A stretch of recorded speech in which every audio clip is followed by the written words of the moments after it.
Bien, continuamos con nuestra exposición de Primera de Corintios y en los 4 primeros capítulos Pablo ha hecho referencia primero a toda la cuestión de ese problema de desunión que existe en la congregación, que menciona una y otra vez, se deja caer diciendo que han incurrido en el gravísimo error de decir yo soy de Pablo, yo soy de Apolos, yo soy de Cefas, es decir, de Pedro.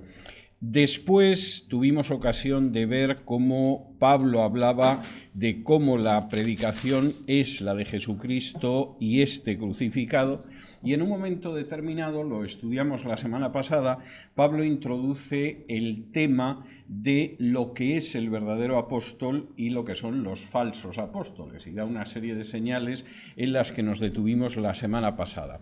Señales que, por supuesto, muestran a Pablo como un apóstol verdadero, muestran a otros que se presentan como apóstoles como falsos apóstoles, o al menos como gente muy pretenciosa, y después de que ha vuelto a recordar que tiene esa autoridad apostólica, Pablo ahora va a empezar a entrar en problemas concretos de la congregación en Corinto. Una serie de problemas que existen dentro de esa congregación y que efectivamente hay que corregir. Esto es muy interesante para la visión de lo que es la Iglesia en el Nuevo Testamento, porque los problemas eclesiales para Pablo son problemas morales, no son los problemas de la gestión de una empresa. Es terrible, pero cuando uno ve, por ejemplo, el funcionamiento de muchas iglesias modernas y lo que es la reunión para tratar una serie de problemas, generalmente los problemas parecen propios de la gestión de una empresa. ¿Qué se paga al pastor? Aseguramos a tal empleado, qué volumen de ingresos está entrando, qué volumen de gasto tenemos. Bueno, una fábrica de bicicletas seguirían un protocolo bastante parecido, a lo mejor más eficaz. Pero curiosamente, cuando Pablo tiene que entrar en los problemas de Corinto, está entrando en problemas de carácter moral. Y además, y esto supongo que a alguno le puede hacer circular como una especie de dedo de hielo por la columna vertebral, empieza con la idea de que dentro de la Iglesia se aplica la disciplina y que es incomprensible una Iglesia donde no existe la aplicación de la disciplina. Esto, por supuesto, en iglesias inmensas de miles de personas donde nadie se conoce, es como ir a misa en una parroquia católica, pues evidentemente nadie conoce a nadie, nadie sabe la vida de nadie, la gente está encantada de que no conozcan cuál es su vida y, por supuesto, a nadie le preocupa el crecimiento espiritual de la Iglesia, el testimonio de la Iglesia, etcétera, más allá de una serie de cuestiones que son totalmente externas. Pero, curiosamente, Pablo se va a detener todo este primer capítulo introductorio de problemas concretos de la congregación de Corinto con un problema moral y, además, un problema de disciplina. Esto no es una manía de Pablo. Por hacer un test rápido, ¿alguno de ustedes sabe cuántos de los evangelios utilizan la palabra iglesia alguna vez? 1. De los 4 evangelios, la palabra iglesia solo aparece en 1, en el Evangelio de Mateo. ¿Alguno sabe cuántas veces aparece en el Evangelio de Mateo?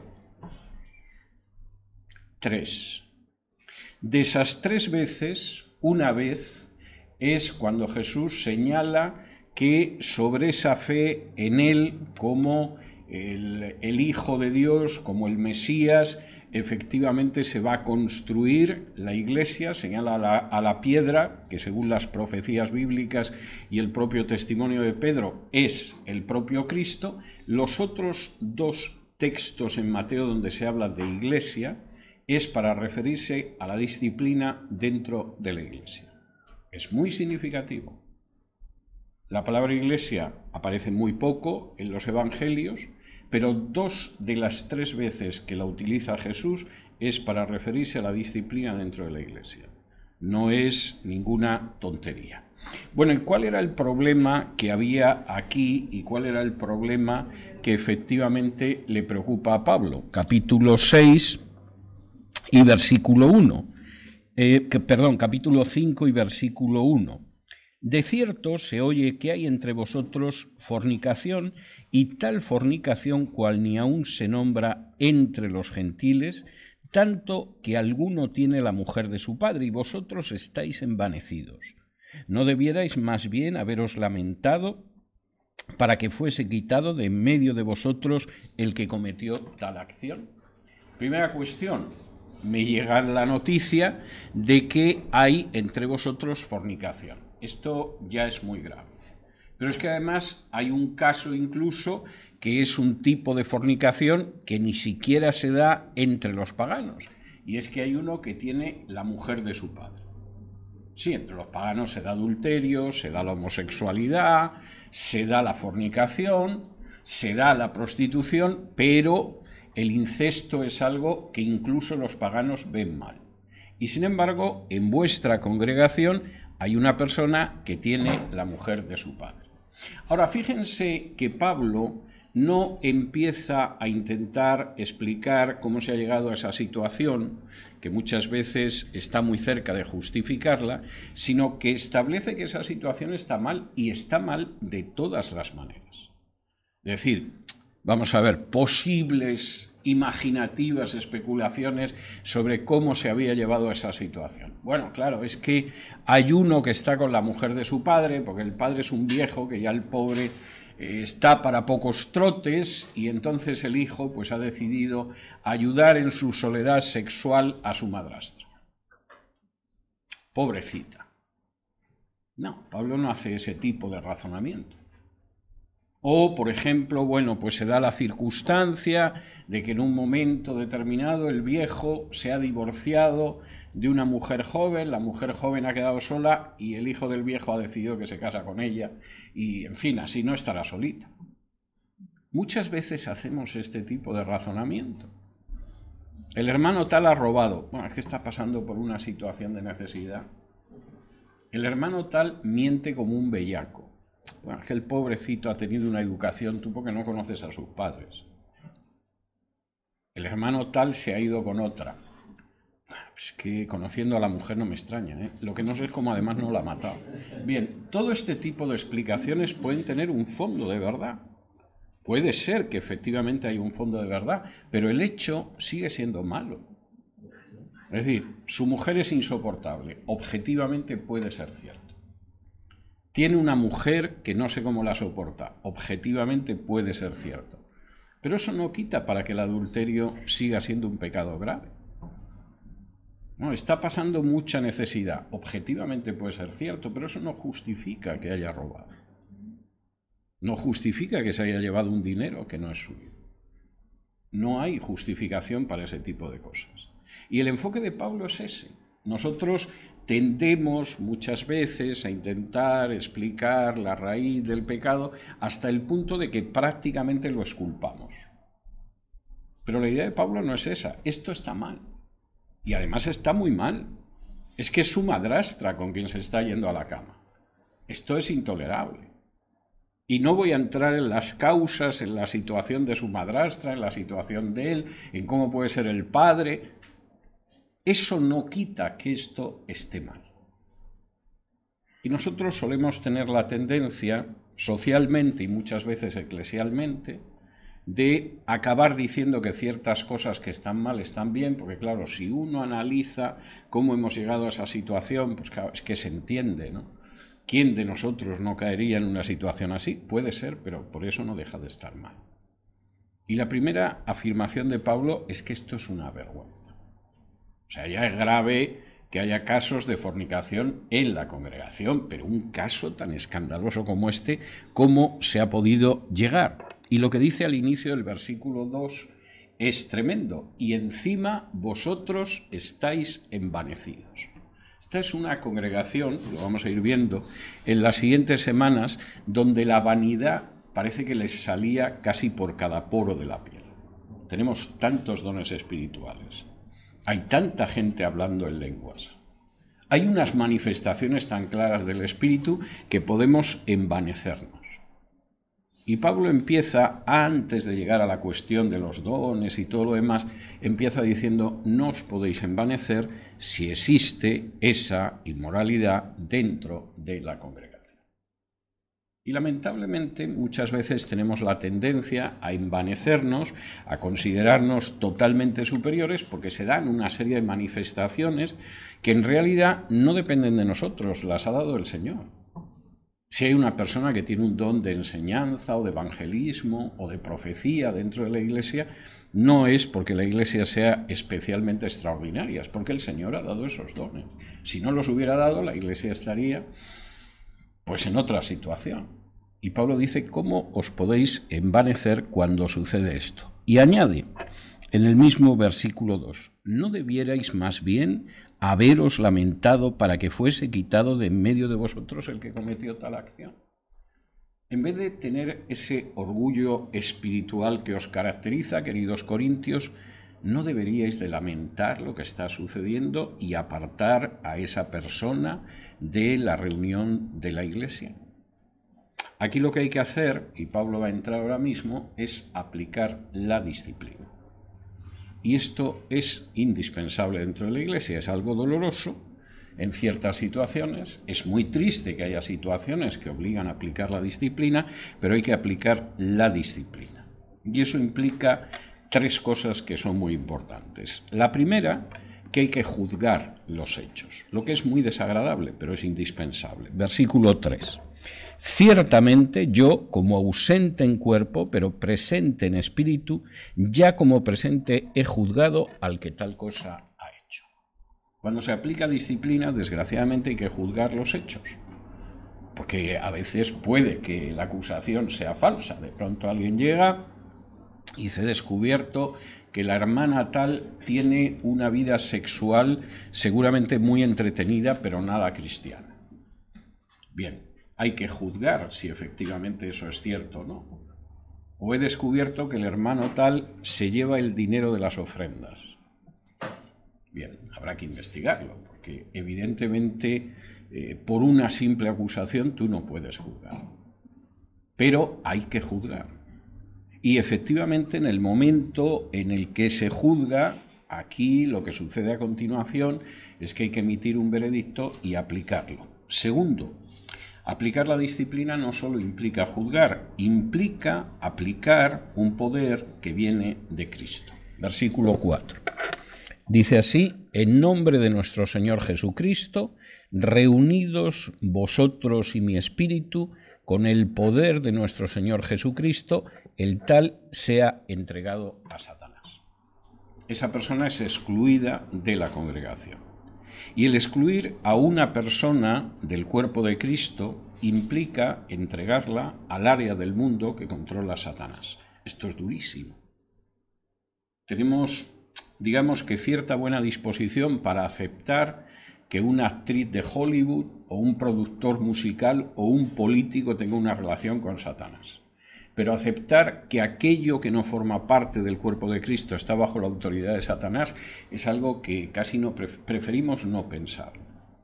Y sin embargo la Biblia es muy clara.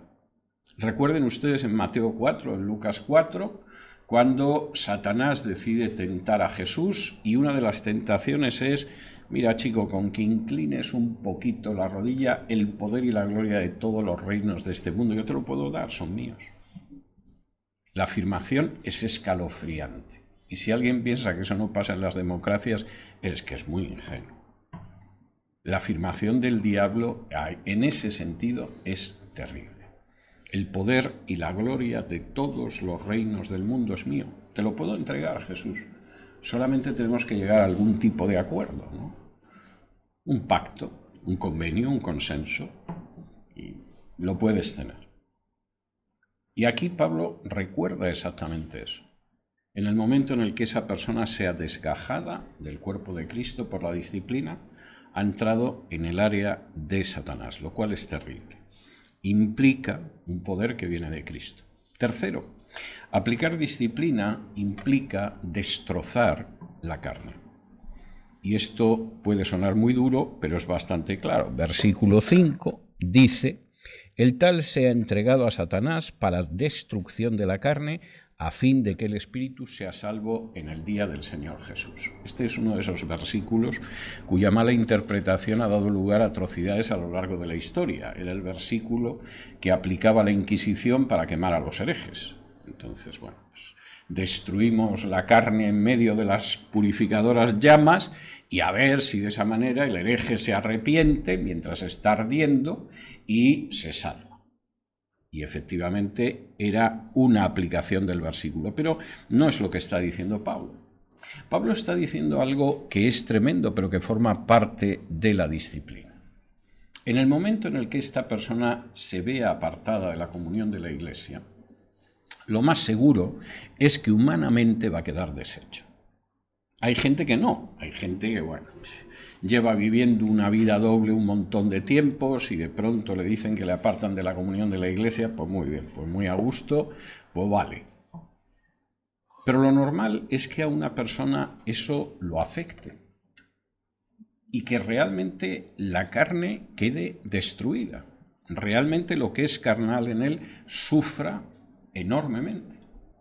De pronto acabas viendo las consecuencias no solo de tu acción, sino además de no arrepentirte de esa acción. El separar a una persona por la disciplina de la Iglesia no es igual que el Código Penal. Has robado un auto, te caen tantos años de cárcel. No, es algo que pretende restaurar a la persona. Pero cuando la persona se niega a abandonar su pecado, cuando la persona se niega a dar marcha atrás, acaba derivando en la separación de la congregación y eso puede ser algo muy destructivo para esa persona. De pronto esa doble vida que ha llevado ya no la puede seguir llevando. De pronto la gente sabe lo que es, a pesar de que se ha molestado en ocultarlo durante mucho tiempo.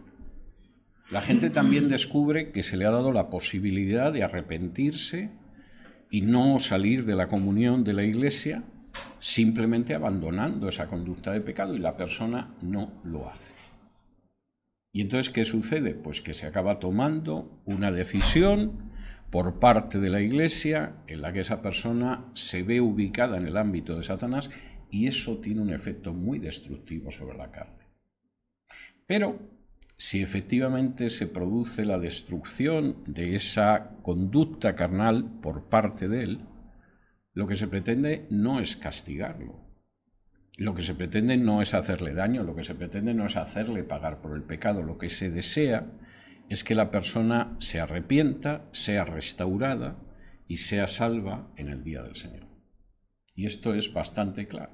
Yo he conocido iglesias en las que, primero, hoy en día la mayoría de las iglesias no aplican la disciplina ni por aproximación, lo cual explica muchísimos de los males que hay en las iglesias. Pero he conocido iglesias donde todavía se aplicaba y se aplica la disciplina y no siempre se aplica bien. No siempre se busca la restauración. A veces parece que es mucho más importante el castigo del pecador, con que acostándote con tu madrastra te vas a enterar, que realmente el que esa persona abandone una conducta que no es digna de un creyente y se reintegre totalmente a la comunión con el cuerpo de Cristo. Y Pablo lo señala. Sí, esto lamentablemente puede tener unas posibilidades destructivas de la persona en sus aspectos carnales que pueden ser muy dolorosas. Pero no se trata de castigar a la persona. Se trata efectivamente de que esa persona se vuelva de sus malos pasos y el espíritu sea salvo en el día del Señor Jesús. Y esta es la disciplina. ¿Y qué sucede cuando, en vez de aplicar la disciplina, cuando hay que aplicarla, pues resulta que estamos muy orgullosos de lo espirituales que somos en la congregación, pero toleramos este tipo de conductas conocidas? Es decir, si de pronto resulta que hay un miembro de la congregación que los sábados por la tarde se disfraza de drag queen y luego se prostituye homosexualmente, si no lo sabemos no podemos hacer nada. Y dado que se supone que no vamos a ese tipo de diversiones, pues es dudoso que nos vayamos a encontrar con él. Pero estamos hablando de conductas que son conocidas. Bueno, pues hay que tener en cuenta algo que es muy importante y que Pablo menciona aquí. Y es que un poco de levadura leuda la masa y que la soberbia espiritual es muy mala. Dice así en el versículo 6, y vamos a leer primero el versículo 6. Dice, no es buena vuestra jactancia. ¿No sabéis que un poco de levadura leuda toda la masa? Y la afirmación de Pablo es una afirmación verdaderamente tremenda, pero innegable. Esa soberbia espiritual que os caracteriza no es buena. O sea, vosotros estáis convencidos de que sois maravillosos, súper espirituales, etcétera, etcétera. Pablo ya les ha ido adelantando que no van por el buen camino, pero añade diciendo, esa presunción espiritual que tenéis no es buena. La jactancia no es buena. Y además hay una cuestión que Pablo aquí formula una pregunta retórica. Son esas preguntas que las formulas y ya prácticamente se contestan a sí mismas. ¿No sabéis que un poco de levadura leuda toda la masa? Para que la levadura tenga efecto en la masa, no tiene que ser el 90% de la masa. No sé cuántos de aquí hacen pan. Mi yerno es magnífico haciendo pan, aunque lamentablemente solo le haga los fines de semana y de vez en cuando, pero es muy bueno. Y si estuviera aquí seguramente lo explicaría mucho mejor, pero realmente para que el pan crezca, para que la masa crezca, para que se convierta en pan, con un poco de levadura basta. No tiene que ser la mitad, ni las 2/3 partes, ni cosa parecida, ¿no? Con un poco de levadura y el pan te puede salir delicioso. Bueno, pues dejad un poco de levadura dentro de la congregación y ya vais a ver el pan que os va a salir. Permitid en un momento determinado dentro de la congregación que haya fornicación, o que haya avaricia, o que haya alguna forma de idolatría, y vais a ver con ese poco hasta dónde llega la cosa. Es que no podemos disciplinar a este hermano porque fue de los primeros que llegó a la iglesia. Y además nos ayudó muchísimo en el inicio de la iglesia. Sabemos que se acuesta con la novia, que también es de las primeras que vino a la iglesia, pero ¿cómo los vamos a disciplinar? Si los queremos mucho. Los hemos visto llegar desde el principio. Cuando hemos salido a evangelizar, ahí estaban. Cuando se ponen a cantar es conmovedor, sí. Pero si no disciplinas esa situación, no solamente es que es malo para ellos dos, es que verás tú cómo cunde el ejemplo dentro de la congregación. Porque si efectivamente yo me quiero acostar con una persona sin estar casado con ella, ¿por qué en mi caso estaría bien y en otros mal? Más bien en el resto de los casos se supone que es algo que tendría que estar bien. Deja un poco de levadura y verás. Permite que la gente mienta en la congregación y no lo tengas en cuenta. Y va a haber un momento en que no te vas a poder fiar ni siquiera cuando te digan la hora del día que es. Tolera que la gente efectivamente no sea honrada en su trabajo y vas a ver cómo la congregación se llena de sinvergüenzas de los que no te puedes fiar en absoluto, porque su palabra no vale absolutamente nada. Y lo que dice Pablo es tremendo. Un poco de levadura hace que leude toda la masa. Y a continuación Pablo dice otra cosa muy interesante. Nosotros en realidad vivimos en una situación de panes sin levadura. Los panes sin levadura eran los panes que se comían durante la Pascua y que tenían un sentido muy claro. Ese pan no tiene levadura. La levadura generalmente en la Biblia suele tener una connotación negativa, una significación negativa, y durante la Pascua los panes que se comen son panes sin levadura. Incluso los judíos en la actualidad siguen una tradición que los niños se divierten mucho, que no tiene ninguna base bíblica, pero que se ha consagrado con el paso del tiempo, que es buscar cualquier resto de levadura, de pan con levadura que haya en la casa y sacarlo de la casa. Y como a veces pues no hay pan con levadura en la casa, los papás colocan unas miguitas de pan con levadura para que los niños se diviertan buscándolas. Es algo maravilloso como una lección espiritual lo acabas convirtiendo al final en algo que no tiene nada que ver, pero los niños lo pasan bien y por lo tanto lo seguimos haciendo. Entonces es muy común, efectivamente, que si la familia es practicante, no lo son la mayoría de los judíos, pero hay un porcentaje importante, todavía lo son, pues coloquen unas miguitas y entonces la diversión es que el niño vaya buscando las miguitas por la casa para tirarlas. Pero la base, no voy a decir bíblica porque eso es una tradición, pero evidentemente sí hay una base en la Biblia para los panes sin levadura, que es la celebración de Pascua. Una celebración en la que se da la circunstancia de que esos panes son totalmente limpios. Y Pablo dice, nosotros estamos viviendo una Pascua. No es la Pascua judía, que no celebramos, pero que en algunas congregaciones se ha puesto de moda en los últimos años y celebran la Pascua judía no como se celebraba en la época de Jesús, sino tal y como aparece en el Talmud, que es algo como pretender celebrar la cena, como si nosotros pretendiéramos celebrar la cena del Señor tal y como la celebra la Iglesia Católica. O sea, no dejaría de ser un disparate y un anacronismo. Pero Pablo dice, nosotros sí estamos en una situación de una nueva Pascua. Y esa nueva Pascua, quien ha sido sacrificado en esa Pascua es Cristo. Y nosotros tenemos que comportarnos de acuerdo a cómo se comporta la gente que celebra la Pascua, aunque en nuestro caso la Pascua no tenga un cordero pascual que nos hemos comido, sino que tenga a Cristo que fue sacrificado por todos nosotros en la Pascua a la hora en que precisamente se sacrificaba el cordero pascual.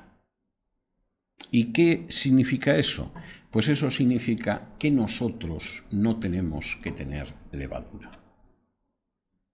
En esta Pascua, cuyo cordero, cuyo sacrificio es Cristo, no hay levadura, pero no en el pan, sino dentro de nuestra conducta y dentro de nuestros corazones. Dice así Pablo en el capítulo 5 y versículos del 6 en adelante. No es buena vuestra jactancia. ¿No sabéis que un poco de levadura leuda toda la masa? Limpiaos pues de la vieja levadura para que seáis nueva masa sin levadura como sois, porque nuestra Pascua, que es Cristo, ya fue sacrificada por nosotros. Así que celebremos la fiesta no con la vieja levadura, ni con la levadura de malicia y de maldad, sino con panes sin levadura, de sinceridad y de verdad. Y ciertamente el símil que establece Pablo, aparte de ser muy adecuado, es muy hermoso. Nosotros vivimos en una nueva Pascua. Nosotros no hemos sacrificado al cordero en recuerdo de aquel cordero que fue sacrificado antes del éxodo de los israelitas de Egipto. Nuestro éxodo, nuestra Pascua, es el sacrificio de Cristo. Por cierto, muy oportuno recordarlo hoy que tenemos la Cena del Señor. ¿Y qué tenéis que hacer para vivir de acuerdo con ese sacrificio de Cristo y con esa Pascua? Versículo 7, limpiaos de la vieja levadura. Todos nosotros teníamos una vieja levadura de pecado, de prácticas pecaminosas, y Pablo dice sí, ya, pero en la nueva Pascua, que es el sacrificio de Cristo, que fue sacrificado por nosotros, nosotros somos una nueva masa. Y en esa masa no puede estar la vieja levadura. Es posible que antes de nuestra conversión la vieja levadura tuviera muchas formas. Podíamos mentir, fornicar, robar, idolatrar, etcétera, etcétera, etcétera. Pero esa vieja levadura ya no puede estar en nosotros. Nosotros, como dice aquí el versículo 8, celebramos la fiesta no con la vieja levadura ni con la levadura de malicia y de maldad, sino con panes sin levadura de sinceridad y de verdad. Y fíjense en esa última afirmación de Pablo porque es enormemente importante. Nosotros tenemos panes sin levadura, pero los panes sin levadura significan la sinceridad y la verdad. Cuando profesamos que somos cristianos, lo hacemos de una manera sincera. Nuestra vida no es una doble vida. Cuando profesamos que efectivamente nos comportamos de acuerdo a los panes nuevos sin levadura, lo que decimos es la verdad. y vivimos una vida que es sincera y una vida que es verdadera. Y esa es la realidad, no es otra. Y así es como tenemos que vivir.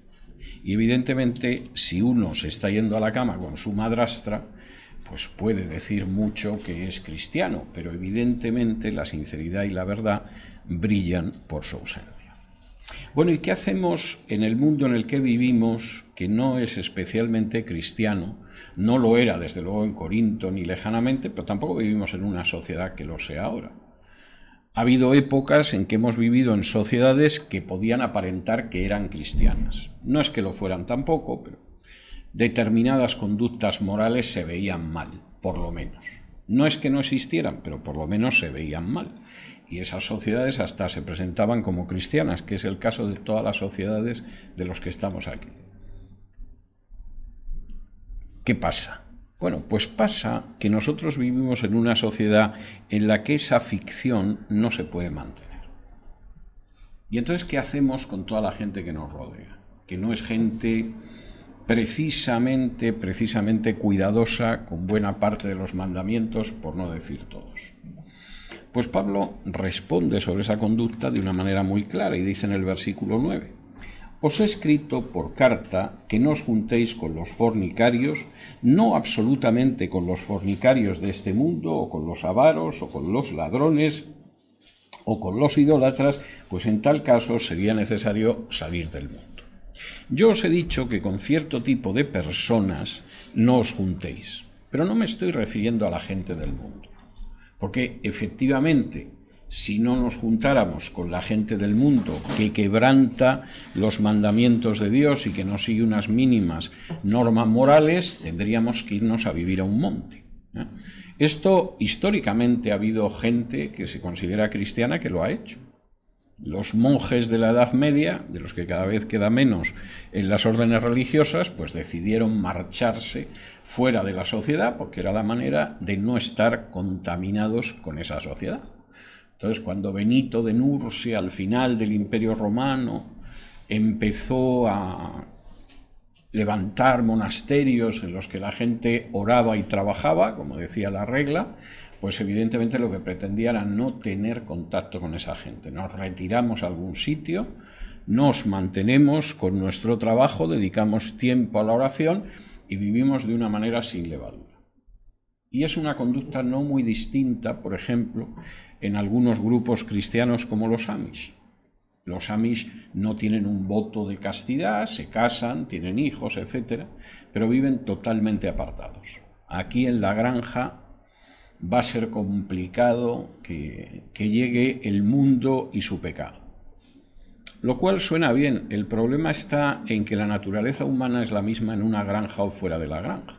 A lo mejor la granja te proporciona un ambiente que es algo más fácil, pero en última instancia la naturaleza humana es la que es. Y cuando en un momento determinado los jóvenes Amish les ofrecen la posibilidad de marcharse y de pasar un año fuera, muchos no regresan a la granja. Porque al final es una cuestión de madurez espiritual, no de verse aislados en algún sitio. Y Pablo lo dice aquí. Os he dicho que con cierto tipo de personas no os juntéis, pero no me estoy refiriendo a la gente del mundo que vive así, porque es que entonces en Corinto no vais a hablar con nadie. Si vais a excluir a los idólatras, es que no hablaréis con nadie. Si eres peruano, boliviano, argentino, mexicano, y toda la gente que adora imágenes en tu país no le vas a hablar, no te va a quedar casi gente a la que decirle buenos días por las mañanas. Esa es la realidad. No, yo no os estoy hablando de eso, aunque eso obviamente está muy mal. Versículo 11. Más bien os escribí que no os juntéis con ninguno que llamándose hermano fuere fornicario, o avaro, o idólatra, o maldiciente, o borracho, o ladrón. Con el tal ni aun comáis. Yo me estoy refiriendo a lo que debe ser la vida entre vosotros. Y Pablo menciona 6 pecados, podría haber mencionado muchos más, pero la elección del número 6 tiene mucha lógica porque el 6 en la Biblia siempre indica la imperfección, a diferencia del 7, que siempre es la perfección de Dios. En primer lugar, no os juntéis con una persona que efectivamente se dedica de manera sistemática a la fornicación. Claro que a veces la gente cae en fornicación, pero si es una persona que de manera sistemática vive en eso, que no tiene la menor intención de arrepentirse, que no quiere dar marcha atrás, no os juntéis con esa persona. Segundo, no os juntéis con un avaro. No se suele pensar que la avaricia sea un pecado. Para ser sinceros, en muchos casos nos encontramos con avaros evidentes y sin embargo hasta consideramos que es una virtud. En vez de avaricia lo que tiene es espíritu de empresa. No estoy diciendo que el espíritu de empresa sea lo mismo que la avaricia. Hay gente que tiene espíritu de empresa y no es una persona carcomida por la avaricia. Pero a veces encontramos a gente que es tremendamente avara y pensamos que es espíritu de empresa. O encontramos a clérigos que están carcomidos por la avaricia y por el deseo de que sus seguidores se la calmen siquiera un poco, y consideramos que no, que en realidad es una persona que se preocupa por el crecimiento del reino de Dios. Cuando es obvio que por la forma en que saca el dinero a la gente y por cómo se le ocurren infinidad de maneras de vaciar los bolsillos del prójimo, aquí hay algo que no es precisamente espiritual. Pero no dejamos de tener comunión con esa persona. Incluso hasta pensamos que es una persona que lo que tiene es un gran éxito bendecido por el Señor. No os juntéis, en tercer lugar, con los idólatras. Y esto, evidentemente, es otra de esas cuestiones que se supone que en una congregación cristiana nadie va a rendir culto a las imágenes. Se supone. Porque la avaricia, como dice Pablo también, es una forma de idolatría. No os juntéis con alguien que sea idólatra. Cuarto, ni con alguien que sea maldiciente. Bueno, ¿y qué es el maldiciente? El que va lanzando maldiciones. De pronto se tropieza en la calle con una piedra, suelta un grito, etc. No, el maldiciente es aquella persona que se complace realmente en hablar mal de los demás. Es la persona que en un momento determinado te paras a pensarlo y dices, yo a esta hermana, ¿cuándo fue la última vez que la oí hablar bien de alguien? Es algo impresionante. Tienen un radar para captar todo lo malo, sea cierto o sea falso, y efectivamente esparcirlo. Hombre, a veces, evidentemente, claro que hay que decir lo que está mal. Pablo no se hubiera enterado de la historia del incesto de Corinto sin que alguien se lo contara, pero el maldiciente es una cosa distinta. El maldiciente no es la persona que te llega y te dice, oye, estoy preocupado por este hermano porque el otro día iba yo por Alexandria y de pronto le vi salir de un lugar que yo no he estado nunca, pero vamos, por el cartel que hay en la puerta, no sé. ¿Tú crees que es que a lo mejor se dedica a tareas de mantenimiento y por eso salía de ahí? ¿O crees que puede ser algo más grave? No, el maldiciente te dice, lo he visto salir, no me extrañaría nada que fuera socio. No os juntéis con ese tipo de personas. Hay veces en que es verdad que efectivamente hay que comentar cosas que son tristes, como dice aquí Pablo, cosas que son dignas de lamentar. Pero cuando se hace se lamenta, no hay una especie de gustillo a ver si inoculamos en la persona que nos escucha también la sensación de que esa es una persona indigna. No os juntéis con los maldicientes. No os juntéis, quinto, con los borrachos. Y esto parece casi que es una falta de misericordia, ¿no? O sea, ¿cómo no te vas a juntar con los borrachos con la ayuda que necesitan los borrachos? Pero la idea de Pablo es clara. Una persona que se complace en la borrachera, que continúa en la borrachera, que no quiere salir de la borrachera, es una persona con la que no tenéis que tener comunión. Y tenéis que decírselo claramente. Es decir, tú no te puedes beber tu salario. Puedes beber de vez en cuando. En la Biblia no hay nada contra beber. En la Pascua se bebían 4 copas rituales y Jesús, acabada la cena, levantó la cuarta copa de vino. O sea que en este sentido, evidentemente el beber con moderación no es algo que la Biblia prohíba, ni mucho menos. A veces alaba hasta las virtudes del vino, o Pablo escribe a Timoteo y le dice que en vez de agua que beba también un poco de vino, que le va a venir bien. Pero eso es una cosa, y otra cosa muy distinta es la embriaguez y la borrachera. Y una cosa muy distinta es aquella persona que se te acerca y te dice: mira, hermano, yo soy alcohólico. Empecé a beber de niño, he seguido bebiendo, no consigo salir de esto y necesito ayuda. Y esa es una persona que cuenta con nuestra ayuda, y la persona que se sigue emborrachando y que a veces pues se emborracha en secreto porque en casa nadie se da cuenta de que te has vaciado 2 botellas de Jack Daniels, salvo tu esposa que está al lado y ve cómo estás. No os juntéis con gente que se complazca en la borrachera. Y sexto, no os juntéis con los ladrones. Y esto es tremendamente importante. Y lamentablemente, claro que hay gente que dice ser creyente y que roba. Y roba de muchas maneras. Pero con ese tipo de gente no os juntéis. Nosotros estamos llamados a vivir de otra manera. Y aquí Pablo concluye el capítulo con algunas advertencias que a mí me parecen muy importantes porque se suelen pasar por alto. Versículo 12. Nosotros no estamos llamados a juzgar a los que están fuera. Versículo 12, porque ¿qué razón tendría yo para juzgar a los que están fuera? Nosotros no nos dedicamos a corregir los pecados del mundo. Nosotros podemos mostrar al mundo que está en una situación perdida de pecado. Debemos hacerlo. Y al mismo tiempo mostrar que solo hay una salida a eso, que es el hecho de volverse a Jesús y aceptar su sacrificio en la cruz. Pero nuestra tarea no es estar juzgando a los de afuera. Y hay ocasiones que a mí me parecen penosas. Hay creyentes que prácticamente están esperando el último disparate de Hollywood para contarnos que determinada actriz es una degenerada. Pues ya lo sabemos. Es más, que digas que determinada actriz es una degenerada, si no se lo dices a ella, es inútil. Pues ya la gente lo ve. O sea, no tiene sentido que pierdas en eso ni siquiera un minuto. Ahora, si tú pides cita con la actriz de turno y te la concede y cuando llegas le dices: mire señorita, está usted en una situación gravísima de pecado. Está usted perdida espiritualmente.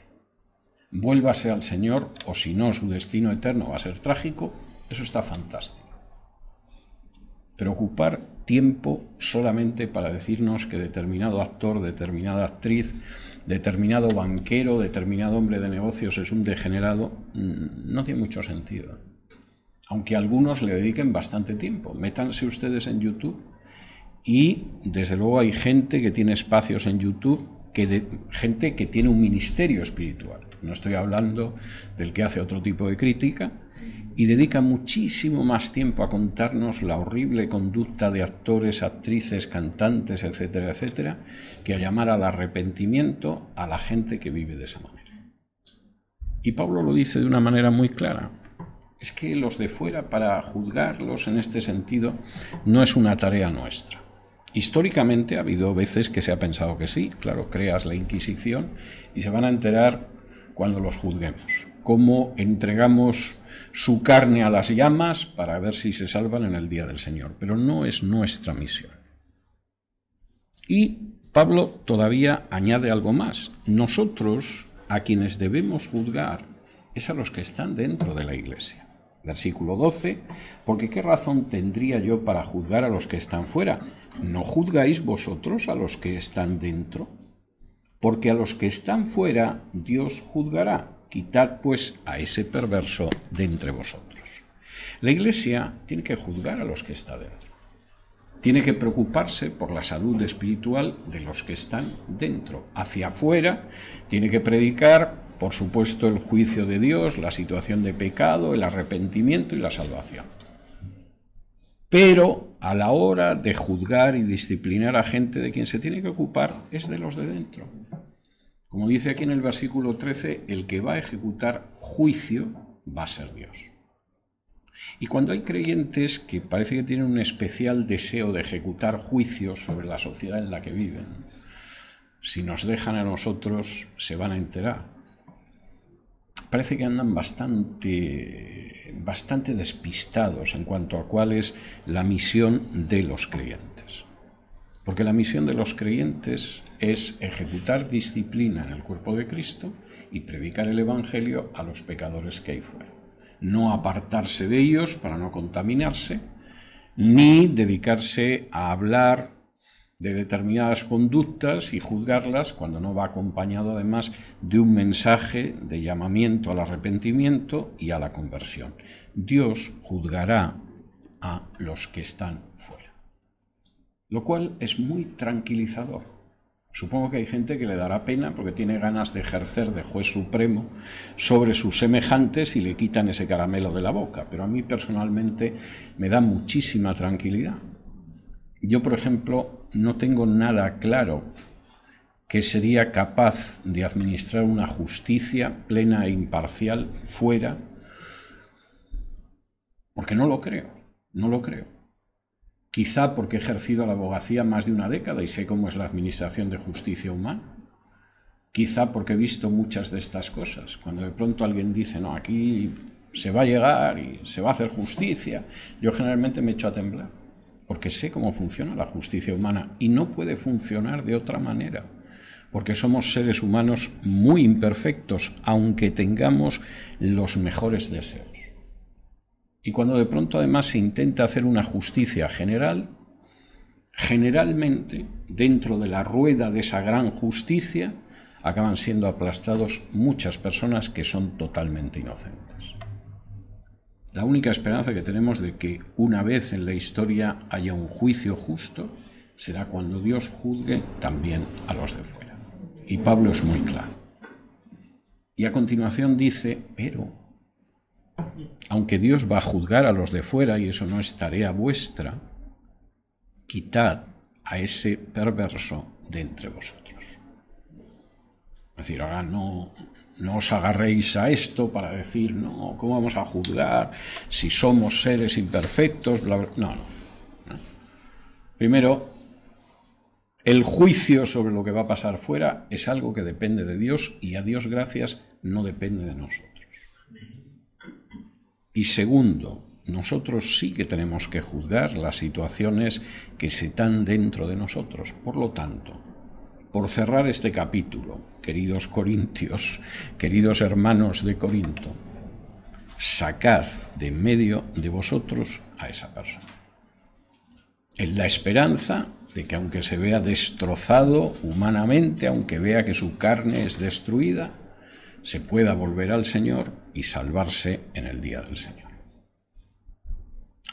Bien, ¿alguna pregunta? Nos queda algo más de 5 minutos. No sé si el tema ha quedado muy claro o están tan en contra de lo que he expuesto que no se atreven a hablar. Me queda la... Sí. Me quedó claro que debemos juzgar en la congregación, si tenemos pruebas, obviamente. Me quedó claro que no debemos estar con el mundo, con la levadura, pero tengo una duda, ¿cómo actuar dentro de la familia que no es cristiana? Pues de la misma manera. Es decir, claro, el problema está... Vamos a ver. Los cristianos a lo largo de los siglos, el pueblo de Dios a lo largo de milenios, se mueve dentro de una situación histórica que no es igual. Y muchas veces, en lugar de apegarnos a lo que dice la Biblia, nos dejamos, por lo menos, empujar por esa situación. Voy a poner un ejemplo. Cuando yo era niño, todavía jovencito, si de pronto una chica mantenía relaciones sexuales fuera del matrimonio, bueno, la familia se la comía. Yo he visto casos en que incluso esto de pronto se enteraba su empleadora de esa situación y lo que sucedía a continuación pues era que a la muchacha la despedían. y por supuesto una muchacha que se quedaba embarazada, soltera, una genocida, vamos, era algo terrible. Eso en el plazo de mi vida, que hombre, soy un viejo, pero vamos, tampoco tan viejo, ¿eh? Yo nací en la segunda mitad del siglo XX, ¿no? Entonces, eso era lo normal, eso era lo normal. Ahora, ¿qué he visto a lo largo de estas décadas? Que cuando una niña tenía la primera menstruación, su madre le daba anticonceptivos ya, porque seguramente se va a acostar con alguien, por lo menos que no se quede embarazada. Hay que reconocer que hay un cambio muy grande, ¿eh? ¿Qué he visto? Pues he visto de mamás que se te acercaban y te decían: hombre, predíquele usted el evangelio a mi hijo que es homosexual, a ver si se convierte y deja de comportarse así. Eso yo lo he vivido varias veces. De pronto es tan buen chico que es que no es que me guste lo que hace, pero no le voy a decir nada, por ejemplo. Entonces hemos pasado de una sociedad que seguramente en algunos casos era demasiado estricta en el sentido de que no está bien seguramente que una muchacha se quede embarazada soltera, pero eso no significa que tengas que cargar contra ella de esa manera. Esa chica lo que necesita es ayuda para ella y para su hijo, no que la crucifiques, ¿eh? Y entonces hemos pasado de esa situación a una situación en la que como mínimo se calla y en muchas ocasiones hasta se colabora. Y en muchas ocasiones además se hace por miedo a perder a los hijos. Yo recuerdo una vez de estas cosas que se te quedan, ¿no?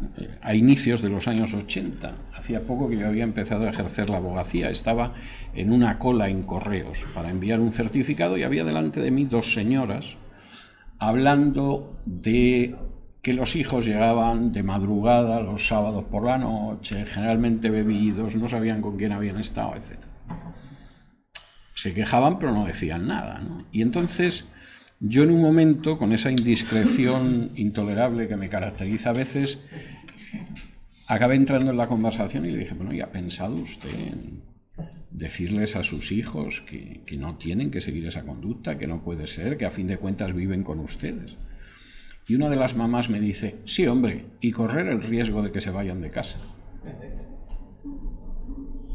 Bien, no corras el riesgo de que se vayan de casa, se van a ir cuando quieran, porque ya saben cómo es el panorama.